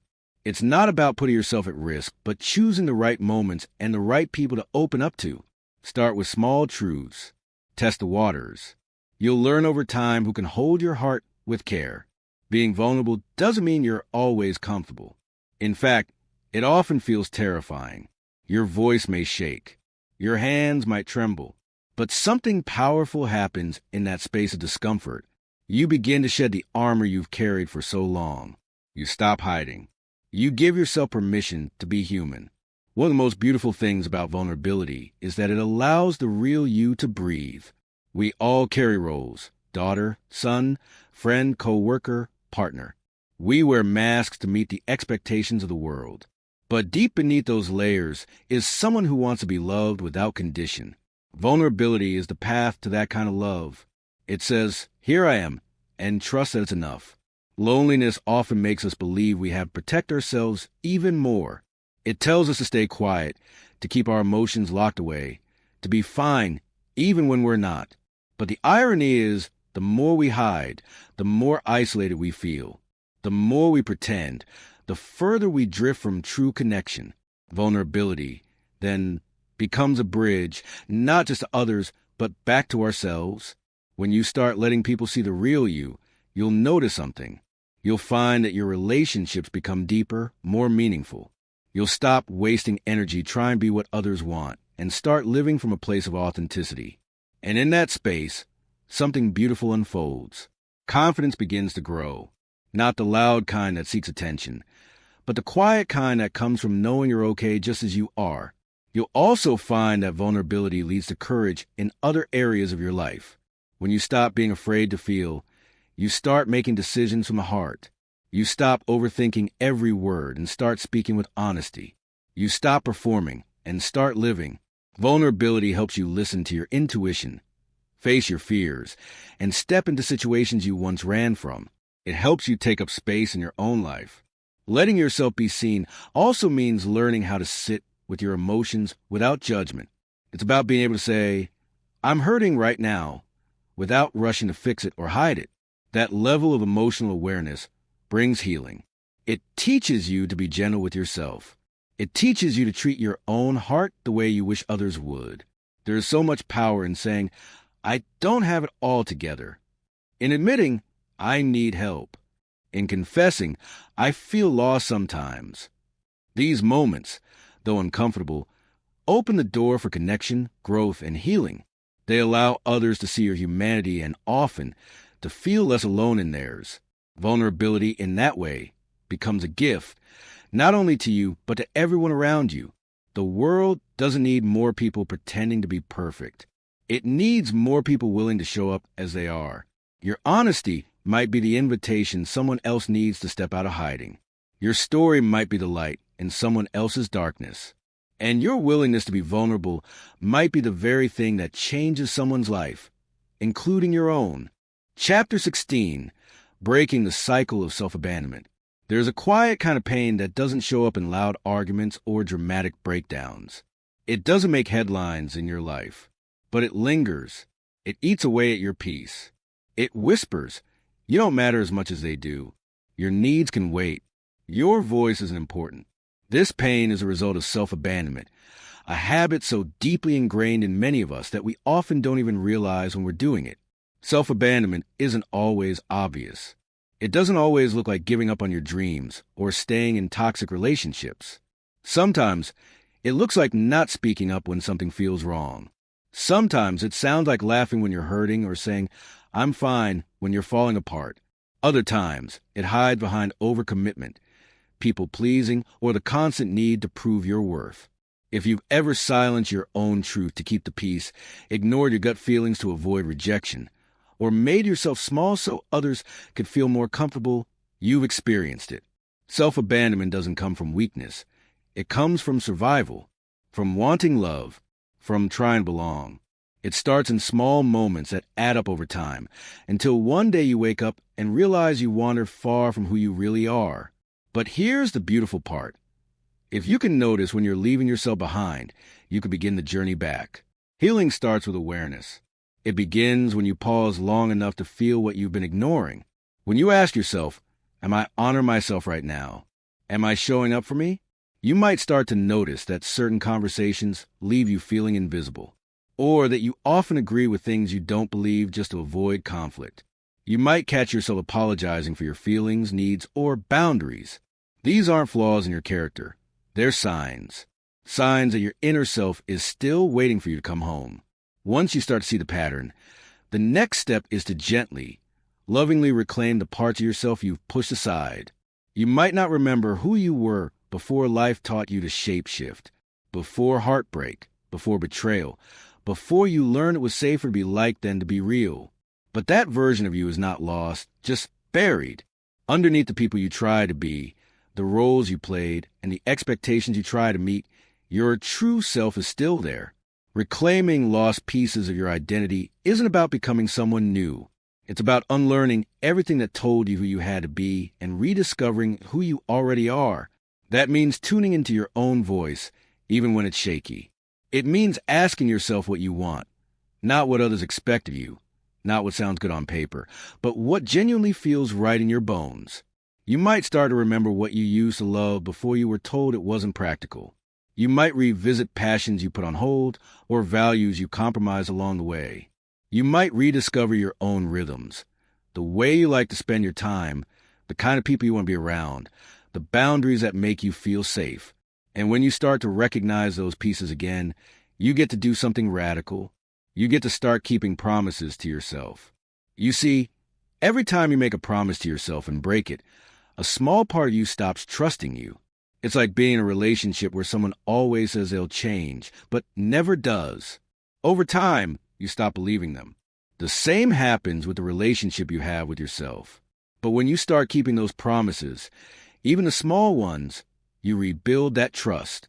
You begin to feel more grounded, more whole. You tell yourself, I've got you now. I won't leave you behind again.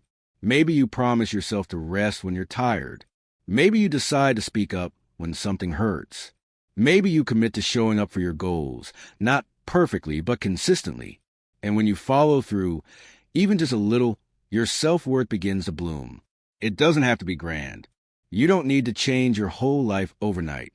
You just need to show up for yourself in ways that matter, in ways that make you feel seen by you. And that's when something even more powerful begins to take shape. You become loyal to your own soul. That kind of loyalty isn't loud.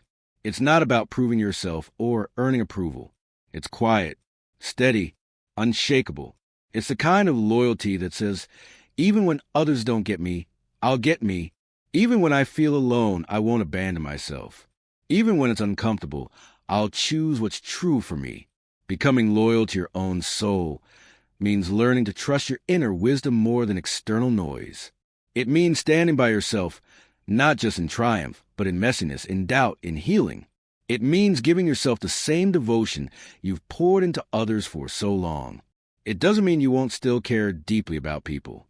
It just means you won't disappear in order to keep them close. It means you won't betray your own heart just to avoid breaking someone else's. You begin to live in a way that feels aligned, whole, honest.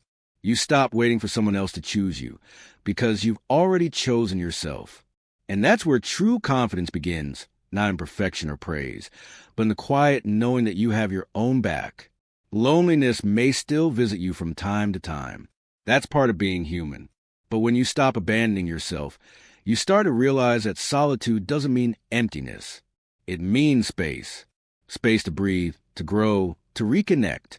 Space to remember that you are your own constant companion, that your presence is enough. You were never too much. You were never not enough. You were simply taught to leave parts of yourself behind in order to feel loved. But now, you're coming back to you. You're reclaiming your voice. You're rewriting the story. And with every choice you make to stay true, stay present, stay loyal, you break the cycle. You break free. And that is the kind of freedom that can't be taken away. Chapter 17, Growth Takes Time, and that's okay. We live in a world that moves fast. Faster than our hearts, minds, and bodies are sometimes ready for. We're told to hustle, to always strive for the next big thing, and to measure our worth by how quickly we can get there. But personal growth doesn't follow the world's clock. It's not something you can rush, and it doesn't look the same for everyone. Growth is deeply personal, often invisible, and always unfolding, quietly, gently, and at its own pace. And that's not just okay. It's necessary.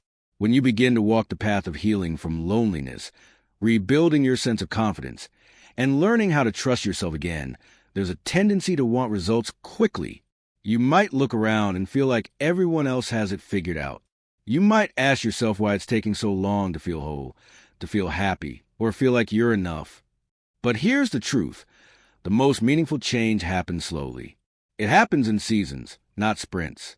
Just like nature doesn't bloom year-round, neither do we. Some parts of your journey will feel like spring, full of promise, excitement, and fresh beginnings. Other times, You may feel stuck in a personal winter, where nothing seems to be moving and you're not sure what's next. But even in the stillness of winter, the roots are growing. The groundwork is being laid for something beautiful. Your growth, even when it's not visible, is still happening beneath the surface. Slowing down doesn't mean you're falling behind. That's one of the most powerful beliefs you can carry with you on your journey. We often associate momentum with success, but momentum can also lead to burnout if it's not rooted in intention.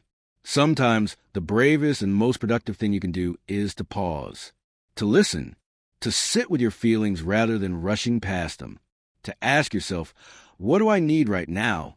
Instead of what should I be doing? Taking your time is not a weakness. It's wisdom. The people who know themselves best, who move through the world with genuine confidence, are usually the ones who have been through long seasons of doubt, reflection, and slow transformation. They didn't wake up one day feeling whole. They grew into it, step by step, day by day. One of the most helpful things you can do on this journey is to track your inner evolution, not through pressure or performance, but through gentle observation. Notice the little things. Maybe you react with a little more kindness toward yourself today than you did last month. Maybe you're starting to set boundaries without apologizing. Maybe you've begun to enjoy your own company more. These are all signs of growth. They may not seem big or flashy, but they're powerful. They are proof that change is happening inside you. Confidence, like healing, is not a destination. It's a relationship you build with yourself. And like all good relationships, it takes time to develop. You start by showing up for yourself, even on the days you feel uncertain or unworthy. You start by learning to trust your voice, your needs, and your instincts. You start by forgiving yourself for not having it all together. Slowly, your confidence becomes less about proving anything and more about being at peace with who you are. You won't always feel strong. Some days will test you. Some moments will make you question everything. That's part of the process. 2. Growth isn't a straight line. It's full of dips, pauses, and unexpected turns. But every step, even the hard ones, carries you closer to the person you're becoming. Trust that confidence will come, not all at once, and not always in the way you expect. Sometimes it sneaks in quietly, in the middle of a quiet moment, when you realize you're no longer seeking external validation. Sometimes it arrives in the form of peace, a soft, reassuring sense that you are okay, even if you don't have all the answers yet. Other times, it shows up as the courage to speak up, to walk away, or to start again. You don't have to have everything figured out to be worthy of love, respect, or joy. You are not behind. You are not broken. You are becoming, and that's more than enough. Chapter 18. Finding peace in your own presence.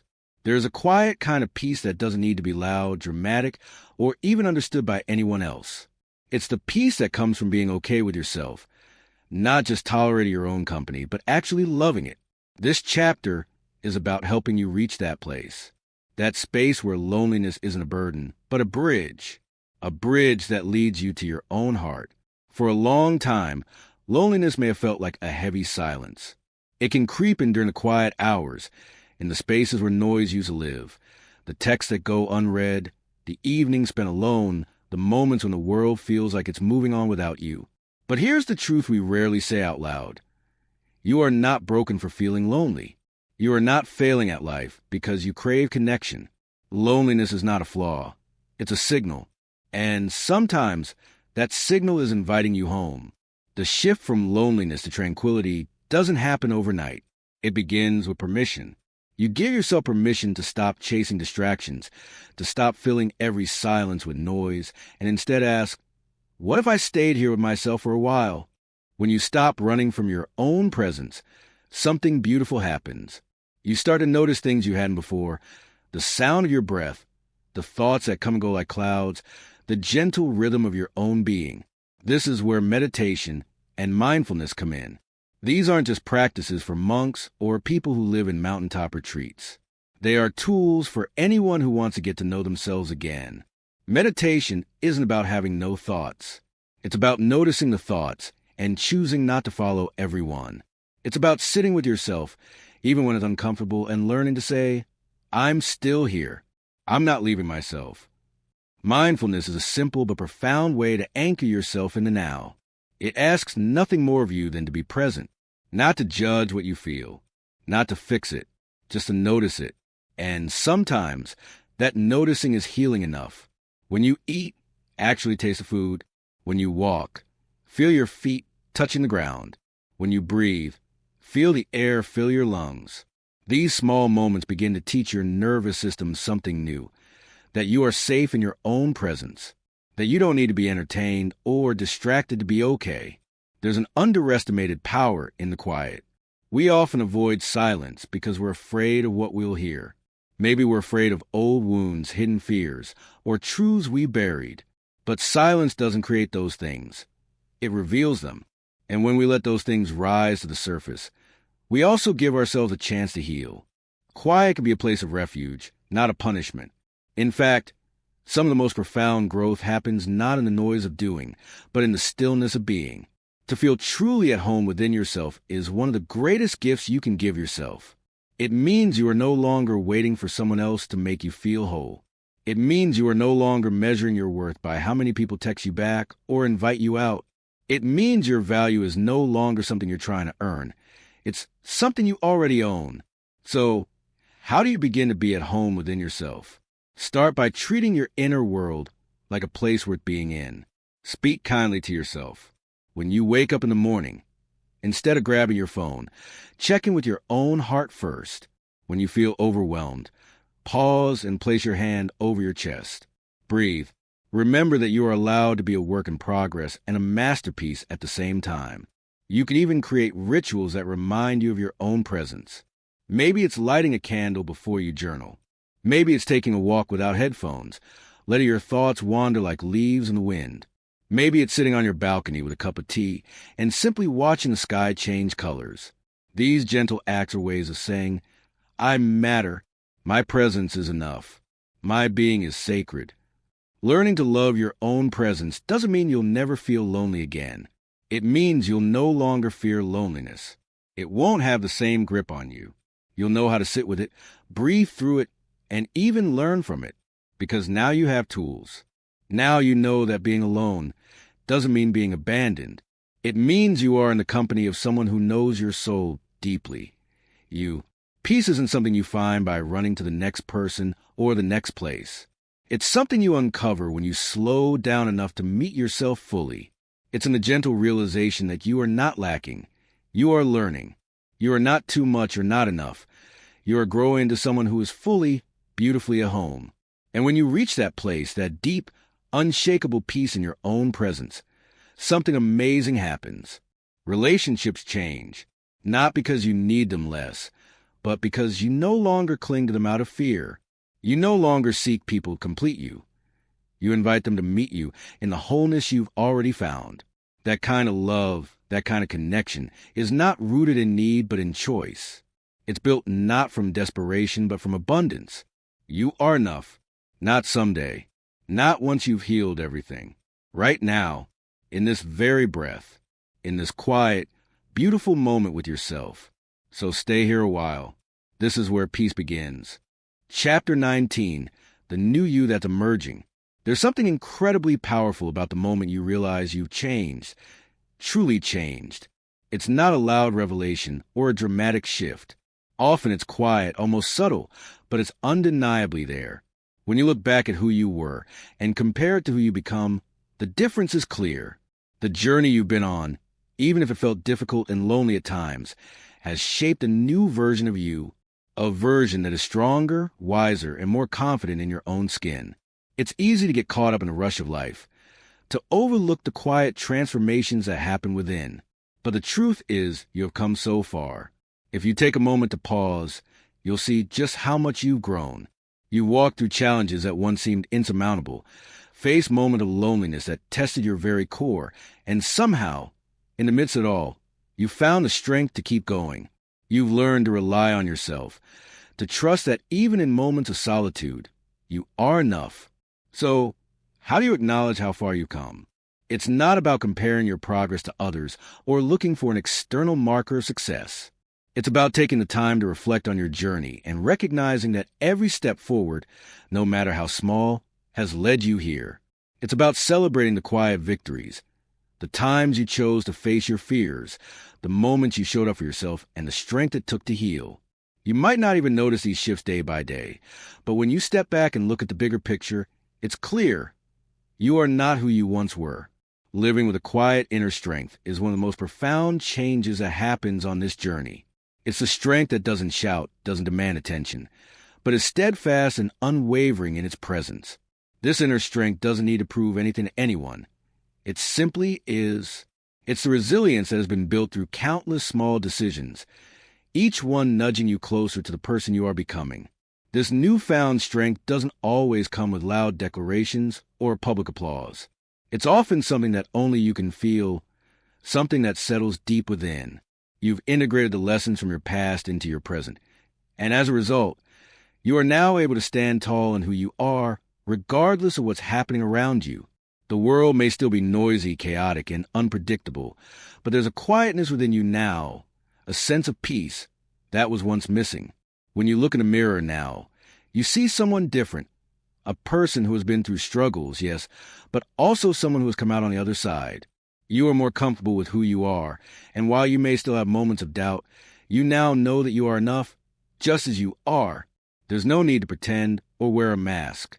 The new you is embracing authenticity, stepping into the fullness of who you were always meant to be. As you move forward, it's important to integrate your journey into everyday life. The lessons you've learned, the strength you've gained, should not be relegated to the past. Instead, they must be woven into the fabric of your daily existence. This is about leaving your past behind. This is about using your past as a foundation for a stronger, more resilient future. Every experience, every hardship, and every moment of solitude has contributed to the person you are now. And moving forward, you have the power to carry these lessons with you, to ensure that they continue to shape the way you live and interact with the world. You don't need to announce your transformation to anyone, and you certainly don't need validation from others to feel worthy. The new you doesn't need to prove anything. Your transformation is a quiet one, but it's profound. It's the type of change that shows up in your actions, in the way you carry yourself, in how you approach challenges, and in how you handle your own emotions. It's the strength to stay calm in the midst of chaos, to stand firm in your beliefs, and to know, without a doubt, that you are enough. Preparing to walk forward differently isn't about leaving the past behind completely. It's about recognizing that the person you once were is still a part of you, but it no longer defines you. You have learned, you have grown, and now you are ready to step into a future where your past does not hold you back, but propels you forward. The new you is not a rejection of who you were. Rather, it's an evolution. It's the natural progression of someone who has chosen to grow, to heal, and to embrace the truth that they are worthy of all the good things that life has to offer. The journey you've been on is one of self-discovery, of learning to embrace your own company and find strength in solitude. But now, it's time to take all that you've learned and walk into the world with it. You are not the same person you were when you started this journey. You are someone who's found their own power, their own voice, and their own peace. Chapter 20. When you do choose connection again, there comes a time after the long journey inward when you feel ready to open the door again, not out of desperation, not because you're lonely or afraid of silence, but because something inside you is calm now. Whole, rooted. You've done the work of healing, of learning to love yourself in your solitude, and now you're considering letting someone else step into your world. Not complete you, but to walk beside you. That's a powerful shift. Because when you choose connection from a place of fullness, everything changes. You're no longer chasing relationships to fill a void. You're no longer bending to fit into someone else's life just to avoid being alone. Now, you understand that your worth isn't something that needs to be earned. It already exists steadily, quietly within you, and from that place, you begin to attract relationships that mirror your growth, your strength, and your peace. When you've been through loneliness, true, aching, soul-deep loneliness, and come out the other side, you carry something sacred. You've seen what it means to sit with yourself when no one else is there. You've held your own hand through heartbreak, disappointment, and emptiness. And somehow, in all that space, you found yourself. So now, When you choose connection again, you're not doing it from a place of needing to be saved. You're doing it from a desire to share. That difference matters. Choosing relationships from wholeness means you don't settle for crumbs. It means you don't shapeshift to be liked or hide part of yourself to keep someone around. You bring your full self to the table. Your truths, your quirks, your wounds, and your light. You show up not to prove your value, but simply to be known. And in that honest, grounded presence, you allow others to be real too. When two people connect from a place of wholeness, something beautiful happens. There's no tug of war for attention, no constant anxiety over whether you're enough. There's room for space and togetherness, for independence and intimacy. You both get to be your own people while building something meaningful between you. Still, loving someone without losing yourself can be a challenge, especially if, in the past, love meant self-sacrifice. Maybe you've been the one who gave too much, too fast. The one who ignored their own needs just to keep the peace. The one who disappeared into the relationship and only noticed when it ended that you didn't recognize yourself anymore. But now you know better. Now you know that real love doesn't require losing yourself. It asks you to bring yourself fully. It asks for presence, not perfection. It asks for openness, not abandonment. So you start to listen to yourself even in connection. You notice how your body responds to different dynamics. You check in with your needs, your energy, your boundaries. You remind yourself that it's okay to take up space, to speak your truth, to walk away from anything that doesn't feel safe or true. You learn to stay rooted in who you are, even while holding space for someone else. And in doing that, you begin to attract people who are also doing their own work. People who aren't looking to be rescued or fixed. People who aren't intimidated by your strength or your solitude. They admire your self-awareness. They respect your boundaries. They don't flinch when you say no. They don't shrink when you shine.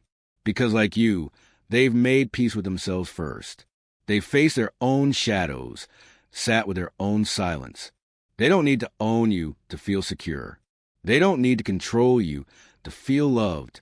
Instead, they show up with curiosity, kindness, and care because they want to, not because they have to. Healthy, aligned people aren't perfect. They will have their own flaws, fears, and growing edges, but they're committed to truth, to growth, to conscious connection. They want relationships that feel mutual, grounded, and expansive, not ones built on guilt, fear, or performance. When you're grounded in your own worth, you naturally start attracting people who meet you at that level.